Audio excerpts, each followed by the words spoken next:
আমন্ত্রণ জানাচ্ছি আপডেট সংবাদে। শুরুতেই জানিয়ে দিব গুরুত্বপূর্ণ শিরোনাম, এরপরেই থাকবে বিস্তারিত। ট্রাম্পকে সতর্ক করল রাশিয়া। এদিকে ভারতের বিপদে এগিয়ে এলেন পুতিন। রাশিয়ার বিদ্যুৎ ছেড়ে যুক্ত হল ইউরোপের 3 ব্লাস্টিক দেশ। সর্বশেষে জানিয়ে দিব পাকিস্তানের নৌমহড়ায় বাংলাদেশ অংশগ্রহণ করেছে চীনও। ট্রাম্পকে সতর্ক করল রাশিয়া।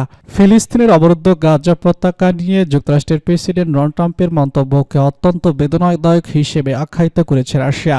রুশ পররাষ্ট্র মন্ত্রণালয় জানায়, ট্রাম্পের এই বক্তব্য মধ্যপ্রাচ্য উত্তেজনা আরও বাড়িয়ে তুলবে। ব্রিটিশ গণমাধ্যম বিবিসির এক প্রতিবেদনে সব তথ্য জানানো হয়। এর আগে একই দিনে গাজা উপত্যকা নিয়ে এক বক্তব্যে ট্রাম্প প্রশাসন বলেন, গাজা যুদ্ধ শেষ হওয়ার পর ইসরায়েল এই উপত্যকাটিকে যুক্তরাষ্ট্রের কাছে হস্তান্তর করবে। সেই সঙ্গে গাজার বাসিন্দাদের অন্য কোথাও পুনর্বাসিত করা হবে। তিনি আরও দাবি করেন, এই কাজের জন্য গাজায় যুক্তরাষ্ট্রের সৈন্য মোতায়েনের প্রয়োজন নেই। তারও আগে চলতি সপ্তাহের শুরুতে ট্রাম্প বলেছিলেন, গাজা উপত্যকা থেকে ফিলিস্তিনিদের সরিয়ে মিশর এবং জর্ডানে পুনর্বাসিত করতে চান তিনি। একই সঙ্গে গাজাকে পরিষ্কার করে সেখানে বিভিন্ন প্রকল্প বাস্তবায়নের কথাও বলেন তিনি। ট্রাম্পের এমন পরিকল্পনার তীব্র সমালোচনা করেছে রাশিয়া।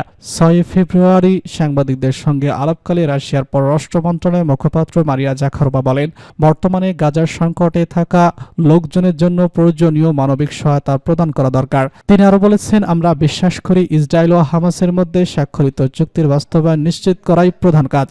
গাজা উপত্যকার মালিকানা নিয়ে ট্রাম্পের মন্তব্য প্রসঙ্গে জাখারোভা বলেন, বর্তমান পরিস্থিতিতে যে কোনো লোকরঞ্জনবাদী অবজ্ঞতাপূর্ণ ও বেদনাদায়ক বক্তব্য সমস্যার সমাধানে কোনো ভূমিকা রাখবে না, বরং এটি এই অঞ্চলে উত্তেজনা আরও বাড়িয়ে তুলবে, যা ইতিমধ্যে উত্তেজনাকে বিপর্যয় পৌঁছেছে। ট্রাম্পের এই পরিকল্পনার কড়া সমালোচনা করেছে ফিলিস্তিনি স্বাধীনতাকামী গোষ্ঠী হামাস, ইসরায়েলি জিহাদ সহ বিশ্বের প্রভাবশালী বেশ কয়েকটি দেশ। তারা বলছে, গাজার বাসিন্দাদের জোরপূর্বক সরিয়ে নেওয়ার সিদ্ধান্ত গ্রহণ করা হলে তা জাতিগত নিধনের শামিল হবে। সামাজিক যোগাযোগ মাধ্যম দ্য ন্যাশনাল ট্রাম্প আরও বলেন, যুদ্ধ শেষে ইসরায়েলের গাজা উপত্যকাকে যুক্তরাষ্ট্রের কাছে তুলে দেবে। গাজাবাসীকে অন্যত্র সরিয়ে নেওয়ার বিষয়টি উল্লেখ করে তিনি দাবি করেন, অনেকে ইতিমধ্যে উন্নত স্থানে চলে গেছেন এবং তারা সেখানে ভালো আছেন।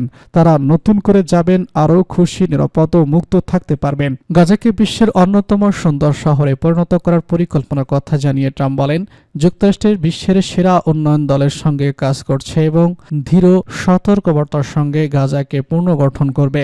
এটি বিশ্বের অন্যতম দৃষ্টিনন্দন শহরে পরিণত হবে। ট্রাম্পের এই পরিকল্পনাকে অমানবিক ও আন্তর্জাতিক আইনের লঙ্ঘন বলে উল্লেখ করেছে বিশ্লেষকরা। তারা বলছেন, এই ধরনের মন্তব্য মধ্যপ্রাচ্যের শান্তি প্রক্রিয়াকে আরও জটিল করে তুলবে এবং নতুন করে সংঘাতের জন্ম দিতে পারে। ভারতের বিপদে এগিয়ে এলেন পুতিন।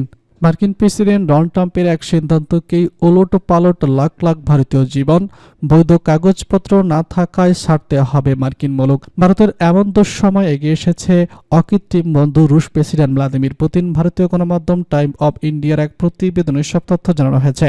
প্রতিবেদনে বলা হয়েছে, কঠিন এই পরিস্থিতিতে যুক্তরাষ্ট্রকে শান্ত করতে কৌশলী পদক্ষেপ নিয়েছে ভারত। যুক্তরাষ্ট্রের কাছ থেকে বিভিন্ন পণ্য কেনার পরিকল্পনা করেছিল দেশটি, কিন্তু সেই কৌশলে কাজ হয়নি।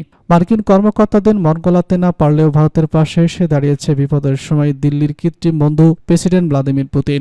নিজের সামরিক শক্তি আরও বাড়াতে রাশিয়ার সঙ্গে একটি চুক্তি সই করেছে ভারত। ওই চুক্তির আওতায় অ্যান্টি-শিপ ক্রুজ মিসাইল কিনবে মোদির দেশ। ভারতের প্রতিরক্ষা মন্ত্রণালয়ের সঙ্গে চুক্তি হয়। পরে নিজের এক্স হ্যান্ডেলে একটি টুইটে বলা হয়, এই মিসাইল হাতে পেলে ভারতের নৌবাহিনীর সাবমেরিন বহরের যুদ্ধ সক্ষমতা বাড়বে। তবে ভারত কী ধরনের মিসাইল কিনছে, সেগুলোর সংখ্যাটা কতটা বা কবে নাগাদ সরবরাহ হবে তা জানায়নি রাশিয়া বা ভারতীয় কেউই।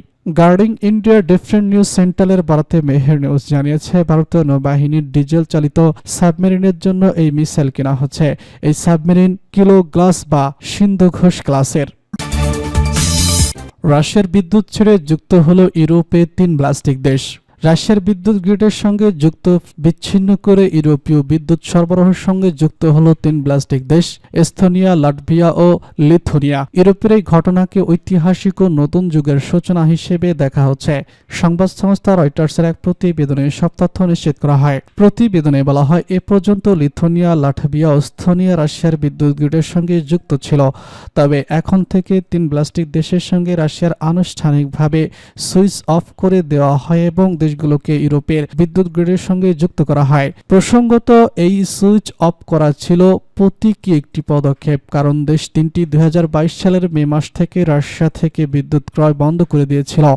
বছরের ফেব্রুয়ারিতে রাশিয়া ইউক্রেনের সামরিক অভিযান শুরু করলে ইউরোপ রাশিয়ার উপর নানা অর্থনৈতিক নিষেধাজ্ঞা আরোপ করে।